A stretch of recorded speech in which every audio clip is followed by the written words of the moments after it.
இதோ பொறுமையாக இருக்கிறவர்களை பாக்கியவான்கள் என்கிறோமே. யோபின் பொறுமையை குறித்து கேள்விப்பட்டிருக்கிறீர்கள். கர்த்தருடைய செயலின் முடிவையும் கண்டிருக்கிறீர்கள்.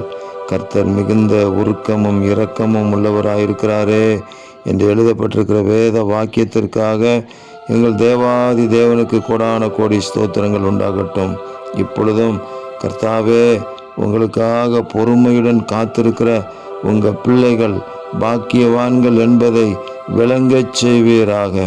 கர்த்தருடைய செயல் அவர்கள் வாழ்க்கையிலே வெளிப்படட்டும். மிகுந்த உருக்கமும் இரக்கமும் உள்ளவர், வல்லமையை வெளிப்படுத்தி அதிசயங்களை செய்வீராக.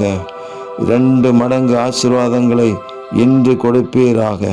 இரட்டிப்பான நன்மையை தருவேன் என்று வாக்கு கொடுத்திருக்கிற ஆண்டவர், கடந்த காலங்களிலே உமது பிள்ளைகள் பட்ட எல்லா பிரயாசங்களுக்கும் முயற்சிகளுக்கும் ஈடாக இந்த காலத்தில் இரட்டிப்பான நன்மையை கொடுத்து உங்கள் நாமத்தை பிரஸ்தாபப்படுத்துவீராக. ஆண்டவராக இயேசு கிறிஸ்துவின் நாமத்திலே ஜெயம் கொடுக்கிற தேவனுக்கு கோடான கோடி ஸ்தோத்திரங்கள் உண்டாகட்டும். ஆமேன், ஆமேன், ஆமேன்.